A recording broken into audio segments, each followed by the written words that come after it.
네, 안녕하세요. 윤석열 대통령이 9.19 군사 합의를 효력 정지시킬 방안을 검토하라라고 안보회의에서 말을 했습니다. 이게 이제 제대로 이제 구도가 잡혀서 가는 거죠.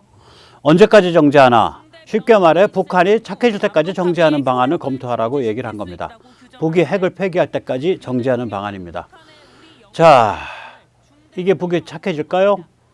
네. 오늘 북이 어떤 선택을 할 것인가? 발악 자폭을 할 것인가? 투항을 할 것인가? 그것을 좀 살펴보도록 하겠습니다. 또한 확성기 등에 대한 다른 그런 그 합의도 있었거든요. 그것도 몽땅 다 같이 효력을 정지하는 그런 방안을 생각하는 것 같습니다. 북한에 대해 사람 꼴값 할 때까지 사람 대접 안 해주겠다. 이런 식으로 각을 잡고 있는 거죠. 자, 이렇게 돼서 이제 남북 간에 이제 그 상황이 가는데, 요번에 이게 이제 9.19 군사 합의가 효력 정지되면서 아마도 199의 남북 기본 합의서, 2004년 64 합의서, 2018 판문점 선언 등에 포함된 군사 분계선의 방송, 전단, 선전 활동, 입간판 등을 금지키로 한 것도 몽땅 폐기 처분될 가능성이 있습니다. 그런데 이 9.19 군사 합의는 단순히 군사 분계선의 방송, 확성기, 입간판, 전단 문제가 아니죠. 이거는 예를 들면은 뭐 GP를 서로 다 철수하기로 하고, 우리는 철수하지만 쟤들은 하시라도 기어 들어오죠.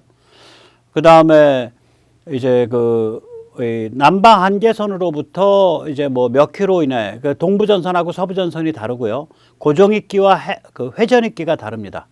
뭐 예를 들어서 고정익기는 동부전선 같으면 뭐 40km인가 돼요. 네, 저 강원도 쪽은 깁니다.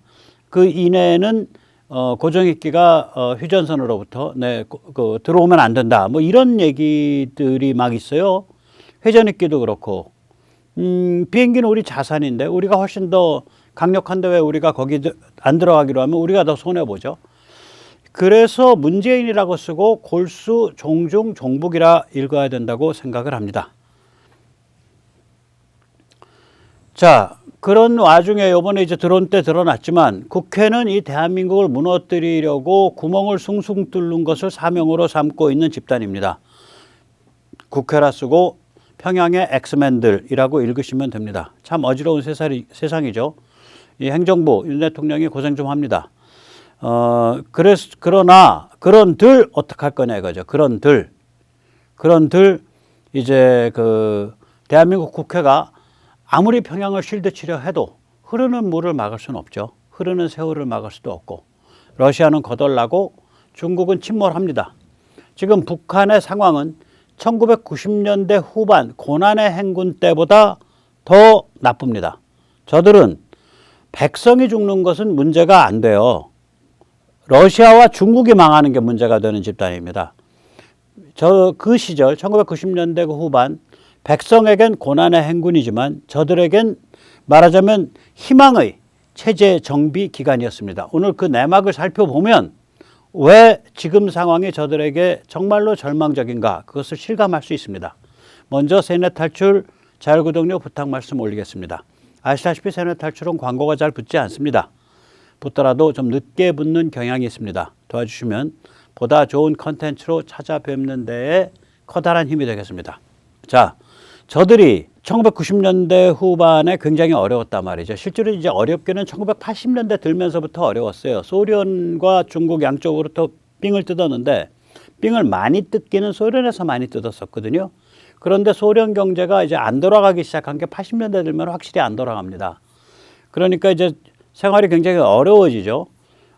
소련에 이렇게 기생해서 삥 뜯어 먹고 사는 경제들이 소련이 안 돌아가면서 얼마나 어려워졌는가는 영화 비에나 오브 스타 소셜 클럽이죠. 비에나 오브 스타 소셜 클럽. 그게 이제 쿠바의 노래하는 사람들에 관한 영화인데 쿠바 최1급 가수들이 소련 경제가 무너지니까 쿠바의 탱고인가요? 쿠바 탱고인가? 그런 노래 부르던 사람들, 연주하던 사람들이 구두 닦기, 접시 닦기 하는 그런 신세로 영락을 했다가 이들을 되살려서 이들의 음악을 이제 녹음을 하려고 쿠바로 온 미국 음악 프로듀서에 의해서 다시 자기 커리어를 되찾게 되는 그 다큐입니다. 일종의 다큐성에 실제 있었던 일에 실화에 기반하는 그런 영화죠.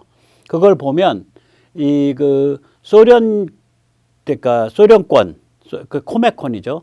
코메콘 국가들이 소련 경제가 어려워지면서 얼마나 경제가 개판 났는지 이 상황이 절절히 보여집니다.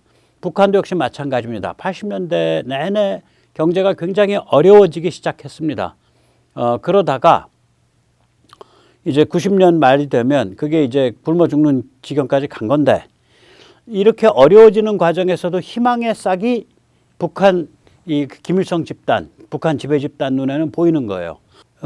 이제 이 사진에서 보여지는 것이 1989년 7월에 그 천안문 학살 직후에 있었던 일입니다. 천안문 학살이 6월에 있었고 약 2만 명, 10,000명에서 2만 명 정도가 학살당했는데 그 당시 미국 대통령이던 아버지 부시가 자기의 오른팔 중에 오른팔인 백악관 안보보좌관 스코우크로프트를 등소평에게 보내서 둘이서 저렇게 환담을 합니다. 저게 이제 면죄부를 준 거거든요. 우리가 등소평에 대해서 오해하면 안 돼요. 뭐 키가 작달막하고 뭐 이렇게 사람 좋게 웃고 있고 그러니까 참 착한 할아버지인가 보다, 개혁파인가 보다, 천만에요. 저 악마입니다. 저기 그 1930년대, 40년대 때 얼마나 당내에서 그리고 이제 다른 쪽에서 숙청을 많이 했는지, 그리고 이제 50년대 초에 엄청 숙청했어요. 저 사람이. 그래서 그 살인마 모택동해가 등소평한테 야, 좀 그만 좀 잡아 죽여 라고 말할 정도로 살인마입니다. 저 등소평이. 그 당시 이제 천안문 학살을 결정한 거는 등소평이죠. 그 학살 직후에 저 스코우크로프트가 저렇게 가서 환담을 합니다. 자, 그러면 이런 광경을 보고 있었던 평양은 무슨 생각을 했을까요? 그래, 내가 좀 어려워. 하지만 미국이 중국을 키워주려는 거구나. 오케이, 그럼 우리가 지금까지는 주로 소련에 줄을 섰지만 앞으로는 중국의 충성을 맹세하고 중국의 줄을 서면 살아갈 수 있겠어. 이 생각을 당연히 했겠죠. 예, 당연히 했을 겁니다. 그래서 백성이 굶어 죽던 말던 살 길이 보이는 거예요. 중국이 고도 성장하는 걸 보면서. 그래서 희망이 있었단 얘기예요. 백성 그건 뭐 개돼지만도 못해요. 왜냐? 백성은 차마 도살을 해서 잡아먹을 수가 없잖아요. 그냥 잡아 죽일 수는 있어도 먹을 수가 없잖아요. 돼지나 소는 먹을 수가 있잖아요. 그자들한테 백성이 한 2, 300만 굶어 죽는다? 그건 그냥 행복한 말하자면 합리적 구조조정 과정입니다. 그러니까 우리가 관점을 아주 냉정하게 가져가야 돼요. 있는 그대로 봐야 됩니다. 이게 그 나이렌인가 어디 가가지고 이제 시진핑과 김정은이 회담을 할 때인데 둘이서 뭐라고 말하고 가는데 옆에 통역이 없습니다. 자, 90년에 들면 이미 중국 경제가 고속 성장하기 시작을 하죠. 그러면 이제 북한 입장에선 러시아를 확실하게 버리고 중국에 충성을 맹세한다면 북한에게 중국이라 불리는 살 길이 트이는 거죠. 돌아가신 박원순 시장님께서 이미 진실을 말씀하셨습니다. 중국이라 불리는 명마의 엉덩이에 붙은 똥딱지 위에 앉은 파리가 되면 팔자가 핀다. 그게 박원순 시장께서 생전에 목이 터지도록 부르짖던 진실이었거든요. 그 진실을 깨우친 거예요. 김정일이. 자, 그런데 이제 문제는 뭐냐. 고난의 행군 300만 굶어 죽은 게 문제냐. 그 생목숨이 아닙니다. 이거는 왜 그러냐면 중국 입장에선 북한이 딱 나와서 이제부터 저희가 중국에 충성을 바치겠습니다 하면 받아줄 것 같아요? 안 받아줍니다. 길을 들여야죠. 왜냐? 그 직전까지 북한은 우리는 중국 편도 아니고 네 러시아 편도 소련 편도 아닙니다. 네 우리는 주체예요, 주체. 그래서 양쪽을 속을 썩여가면서 삥을 뜯었어요. 어느 정도 속을 썩였냐? 소련에서 원조 물자가 오는 기차를 싣고 오면 기차까지 원조 물자로 접수해요. 기차를 안 돌려보내요. 그 정도로 그 깡패 양아치 짓을 하면서 중국으로부터 삥 뜯고 소련으로부터 삥 뜯어서 굉장히 잘 살았어요. 중국보다 훨씬 잘 살았어요. 그래서 소련이 힘을 잡고 있었던 80년 초 정도까지는 북한에 대해서 뭐라고 평을 했냐면 동아시아의 체코라고 불렀습니다. 중국보다 훨씬 깨끗하고 훨씬 잘 살았어요. 생활 수준이. 그러니까 중국 입장에선 야, 너희가 소련이 망했다고 우리한테 주술라 그런단 말이야. 일단 좀 한번 우리 요새 잘 나가서 뭐 너희 먹여 살리는 정도는 문제는 없는데 그건 뭐 좀 생각 좀 해봐야지 일단. 그러니까 그래 한번 일단 충성을 다해봐. 아 그런데 말이야. 야 정일아, 너 그 사랑하는 아들 정은이라고 있잖아. 걔 뭐 스위스에서 뭐 학교 다닌대잖아. 야 그 스위스에서 학교 다녀가지고 뭐 사람 새끼 되겠냐? 그 말이야 우리 저기 뭐 우리 애들 있는 대로 보내. 내가 그 우리 PLA 인민해방군 있는데 말이야 집어넣어가지고 그 근처에 집어넣어서 우리 군인들하고 이렇게 잘 지내면 그 세상 보는 눈도 넓어지고 말이야 아마 좋을 거야. 보내라니까. 그래서 중국에서 태자 훈련을 받았어요. 김정은이가. 이거는 이제 그 북한학을 깊게 공부하는 미국 학자들은 거의 상식으로 얘기하는 겁니다. 우리 언론에서는 얘기를 잘 안 하죠. 뭐 저도 증거는 없어요. 그러나 이걸 보십시오.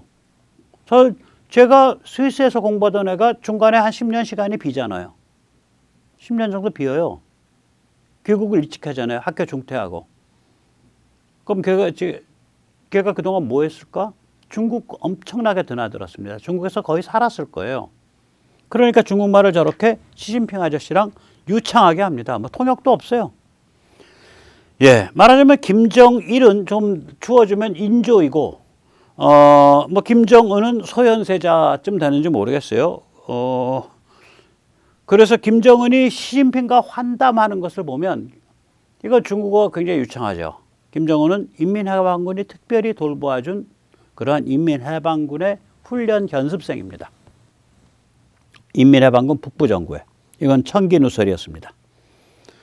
자, 그래서 이제 이 장성택 사건은 뭐냐면 김정은의 인맥을 무시하고 후진타오와 장성택이가 짬짬이를 해서 백두혈통을 백펜치시키고 제거하려고 그러다가 당한 거예요. 장성택이가 그렇게 움직였다라는 거를 북부정부한테 저윤캉이 전해줬잖아요. 그 공안 담당 총책임자. 나중에 시진핑한테 또 다른 이유로 또 숙청돼요. 그 인민해방군 북부정부한테. 그건 중국 쪽 발표예요. 그 저윤캉 처벌할 때 죄목 중에 하나가 국가기밀 누설이 있어요. 그게 그걸 뜻해요. 후진타오와 장성택 간의 밀담을 인민해방군 북부정부한테 전해줬다. 그럼 인민해방군 북부정부는 어디냐? 네, 김정은의 후원 집단이죠. 이건 또 누가 얘기를 하냐? 힐러리 클린턴의 2013년 미 국무장관 그만두고 그 골드만삭스에서 한 비밀 강연에서 그 얘기를 합니다. 뭐라 그러냐? 인민해방군과 중국 인민해방군과 김정은은 굉장히 가까운 사이다. 굉장히 가까운 사이다. 그런데 시진핑과 중국 공산당은 김정은도 마음에 안 들어하고 중국 인민해방군도 마음에 안 들어한다. 따라서 중국을 시진핑 중심으로 우리가 중국을 다루면 시진핑을 키워주면 시진핑이 중국 공산당을 이끌고 합리적인 방향으로 나아가면서 저 살벌한 인민해방군과 북한을 제어할 것이다. 제어하는 데 실패하면 그때 가서 손 쓸 수밖에 없다. 그런 내용의 강연이에요. 그게 이 한반도에 관해서는 다른 이슈도 많지만 예 그렇습니다. 그러니까 힐러리 클린턴 미 국무장관 바로 하고 나서 최상의 고급 정보를 다 다룬 그 사람도 뭐라고 말을 하냐면 김정은의 뒷배는 중국 인민해방군 그중에서 특히 북부정부다라고 말을 해요. 인민해방군이다라고 말을 해요. 북부정부 얘기까지는 안 하고. 그리고 또 저윤캉이 그 후진타오와 장성택 간에 있었던 일을 인민해방군 북부정부에 줬다라는 것까지는 거의 그건 정설이에요. 그럼 두 개를 딱 합쳐보면 뭐가 되죠? 인민해방군 북부정부를 통해서 후진타오와 장성택의 밀담을 김정은이가 알게 돼서 그 다음에는 자기 고모부인 김정은을 길가에 있는 개보다도 못하게 저렇게 찢어 죽였구나 하고 이제 우리가 추정을 할 수가 있는 거죠. 예, 그런 겁니다. 김정은의 중국 인맥 무시무시하죠. 그 인민해방군 인맥이. 예, 그러니까 뭐 미사일 받고 핵기술 받아가지고 부품 받고 그래서 지금 열심히 축포 쏘고 있는 거죠. 그런 관점에서 보면 이제 중국에 줄을 서도 소용이 없단 말이에요. 중국이 미국에 엎혀가지고 컸는데 미국과 이제 완전히 틀어져서 미국이 중국을 완벽하게 제압하겠다고 나선 상황이고 중국 망할 수밖에 없는 상황이니까 이제 뭐 바라볼 데가 없는 거야, 바라볼 데가. 지금은 1990년대 후반과 같은 희망이 없습니다. 1990년대 고난의 행군이 김일성 집단과 북한 지배 집단에도 고난이었다라고 절대로 생각하지 마십시오. 그건 착각입니다. 그 자들은 그냥 악마예요. 사람이 100만이 굶어 죽든 500만이 굶어 죽든 관계가 없어요. 자기들만 안 굶어 죽으면. 오히려 사회가 저절로 잘 숙청되죠. 더 굶어 죽는 과정을 통해서 국민들이 저절로 더 복종을 배우게 되고 그런 거죠. 예. 이자들한테 중요한 건 뭐냐? 이자들한테 중요한 건 뭐냐? 자기들이 믿고 기댈 수 있는 중국과 러시아가 건재하냐 망해가냐 그게 중요한 거예요. 그래서 90년대 말에는 비록 북한 내부는 고난의 행군을 겪고 있지만 자기들이 이제 충성을 맹세하기 시작한 중국은 그리고 자기들의 후계자인 김정은이를 태자 교육을 시키려고 보내는 그 중국은 잘 나가고 있으니까 앞으로는 그냥 희망이 있는 거예요. 지금은 그런 상황이 전혀 다르죠.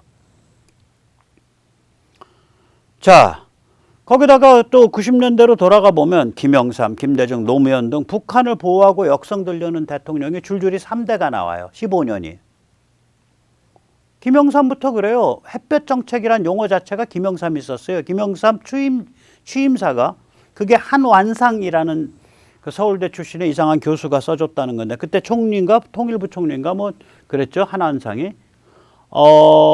한완상이 얼마 전에 윤석열 정부에 대해서 변형된 독재라고 했는데 글쎄요. 한완상은 그 김일성 수령 망언세 부르고 80 넘어서 자살한 그 익산의 강무순 목사의 장례위원장을 하셨고요. 색깔이 좀 진한 분입니다. 한완상 같은 사람의 눈 아래 변현된 독재라고 만약에 윤석열 정부가 보인다면 그건 윤석열 정부가 잘하고 있을 확률이 높은 거예요. 그 무시무시한 사람이에요. 한완상. 이 한완상 같은 사람이 써줬다고 이제 풍문에 도는데 뭐 아니면 한완상 교수님 제가 학교 다닐 때 교수였으니까 연락 주십시오. 제가 출연시켜가지고 나 그 취임사 안 썼어라고 제가 충분히 해명할 기회 드리겠습니다. 그 취임사에 보면 뭐라고 나오냐. 김영삼의 취임사에 어떠한 동맹도 민족에 우선할 수는 없다. 뭐 한미동맹도 민족에 우선하지 못한다는 거죠. 햇볕 정책 김영삼이 얘기했어요. 그러면 뭐 이제 뭐 MB는 뭐 멀쩡하냐? 아닙니다. MB도 만만치 않아요.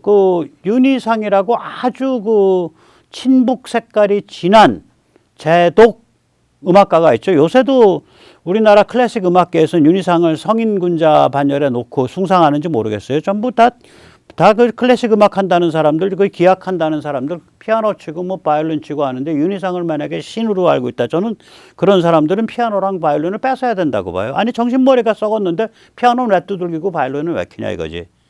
어쨌거나 그 윤희상은 아마 아들이 뭐 지금도 그런지 모르는데 평양에서 외국인 상대 상점을 운영을 했죠. 예, 그리고 통영에 집을 두고 평양과 한국을 왔다 갔다 하다가 한번 신문에서 크게 두들겨 맞았죠. 그럼 윤희상 기념사업회 재단의 이사장은 누구냐? 네, 이른바 보수 쪽에서 원로로 대접해주는 죄송합니다. 제 은사기도 합니다. 이홍구 전 총리죠. 네. 그리고 그 이사 중에 한 명이 누구냐? 예, 우리 MB 전 대통령 되시겠습니다. 그럼 또 박근혜 대통령은 죄가 없냐? 아니, 뭐 대통령일 때 그 중국에 물먹기 전까지 2013, 2014, 2015년 말까지 무려 3년을 엄청난 친중 행보를 한 건 별도로 하더라도 저는 이제 그분이 탄핵 때는 제가 감옥을 갈 정도로 맹렬하게 반대했지만 그 프로세스는 폭도 프로세스니까 그건 그거고 이제 나오셨으니까 제가 마음 놓고 비판하는 거예요. 그건 그거고 저 양반이 그 의원인 시절에 가서 김정일을 만났는데 야당 의원이던 시절에 대한민국 어떤 정치인도 어떤 경우도 야당 의원이 제가 아는 범위에서는 정부와 같이 가지 않고 본인 혼자 떨렁 들어가서 김정일이나 김일성을 만난 사람이 없어요. 김대중도 그렇게 안 했어요. 노무현도 그렇게 안 했어요. 유일한 케이스가 박근혜 전 의원이었습니다. 그 당시에. 박근혜 의원 그 당시에. 문재인은 뭐 북한을 역성드는 정도가 아니라 북한을 섬기려는 자죠, 거의. 네, 그러니까 결국 뭐냐면은 지금 윤석열 정부 이전에 그러니까 노태우 다음번부터 해서 6명 중에 말하자면 일관된 관점에서 일관된 군사 지정학적 관점에서 그러니까 이 중국에 대해서 이렇게 날을 세우고 북한에 대해서 날을 세우는 그런 사람은 없었다는 거예요. 그 6명 중에 아무도 없었어요. 자, 그러니까 이제 말하자면 김정일과 김정은의 입장에서는 얼마나 편하네요. 미국이 중국을 키워주고 사랑해주고 있고, 한국에 등장하는 대통령은 그게 뭐 이른바 보수든 혹은 그게 친북 좌빨스럽던 간에 기본은 다 그냥 헬렐레 해가지고 자기들이랑 잘 지내자 그러는 사람들이고, 박근혜 대통령은 2016년부터 바뀌었죠. 2015년 말부터. 문재인은 또 거꾸로 이제 거의 친북 종북의 수괴 같은 자고. 그러니까 이제 그 북의 입장에서는 그렇게 쫓길 이유가 없는 거예요, 마음이. 네, 그러나 지금은 완전히 다른 세상이 됐죠. 일단 미국이 중국을 완벽하게 제압하겠다. 쟤 그냥 거의 팔다리 분질러뜨리겠다. 허리 분질러뜨리겠다고 나오잖아요. 게다가 이제 그 북한에 대해서는 저거 임계치 넘었다. 여차하면은 자유화시키겠다. 쟤들 핵과 미사일 뭐 임계치 넘었다. 여차하면 자유화시키겠다. 이런 생각을 미국에 굳힌 거예요. 굳혔다고 봐야 됩니다. 이거 제가 그 간접적인 증거 조금 이따 말씀드릴게요. 그 다음에 이제 중국은 어떤 거냐? 미국의 저기를 산 거는 뭐 그건 그렇다 치더라도 일단 내부 경제의 구조적인 한계와 모순이 이제 임계치에 도달했고, 뭐 지금 완전 폭망 상태 아니에요? 거기다가 인구 절벽이에요. 한국보다 심각합니다. 인구 절벽의 속도가 빠르고요. 노인네들의 건강이 한국보다 못하고요. 노인네들의 생산성과, 저도 이제 노인이라고 생각하고 얘기하는 거예요. 노인들의 생산성과 인터넷 적응력이 한국보다 훨씬 떨어지죠. 한국이 노령화되면서도 이 노인들이 계속 사회적 활동하고 뭔가를 한다는 게 무지하게 중요한 거거든요. 비교적 건강하고. 제가 보기에는 뭐 한 70 정도까지는 다 이런저런 사회적 활동을 하는 것 같아요. 생산적인 활동도 상당히 많이 하고, 또 뭐 75까지도. 저는 그게 좋다고 봅니다. 뭐 노년이 돼가지고도 경제활동을 하는 애처로운 신세. 저만 해도 나 건강이 허락하면 한 75까지는 굉장히 열심히 뭐 좀 해봐야겠다 생각을 하고 있는데, 그게 좋은 거죠, 뭘. 자, 그래서 중국이 이제 이 상태란 말이죠. 인구 절벽에다가, 그 다음에 코로나에다가, 그 다음에 이제 미국의 조치에 이런 게 다 얽혀가지고 이제 폭망으로 들어가고 있는 거죠. 침몰로. 그러니까 북한이 기댈 데가 없죠. 그런데 한국의 국력은 계속 강화되고 있고, 한국은 미국의 초특급 파트너가 됐고, 초특급 동맹이 됐고, 경제면 경제, 국방이면 국방, 정치 정상화면 정치 정상화, 군수산업이면 군수산업, 한류면 한류. 심지어 최근에는 미국에 상당히 그 영향력 있는 기관이 전 세계 패널을 대상으로 국력평가 여론조사를 하니까 한국이 일본과 프랑스를 앞질러서 6위를 했잖아요. 6위. 미국, 러시아, 중국, 독일, 영국, 그리고 한국. 자, 이런 상태니까 북한이 이거 답 나오겠어요, 이거? 네, 답 나오기 힘들죠. 지금 이런 상태인데 어떻게. 그래서 이제 깝깝해지는 거죠. 이제 북한 입장에서는 믿고 기댈 데는 없어지고, 중국은 침몰하고 있고, 러시아는 거덜나고 있고, 한국은 국력이 강화되고 있고, 미국은 중국을 완벽하게 제압하면서 동시에 호시탐탐 틈만 나면 혹은 찬스가 생기면 북한을 자유화시키겠다고 마음을 굳힌 것 같고, 어디로 가냐고, 어디로. 망하고 죽을 자리에 가 있는 거죠. 자, 그러면 이제 북한의 옵션이 뭐냐, 뭐 이런 고민을 좀 해봐야겠죠.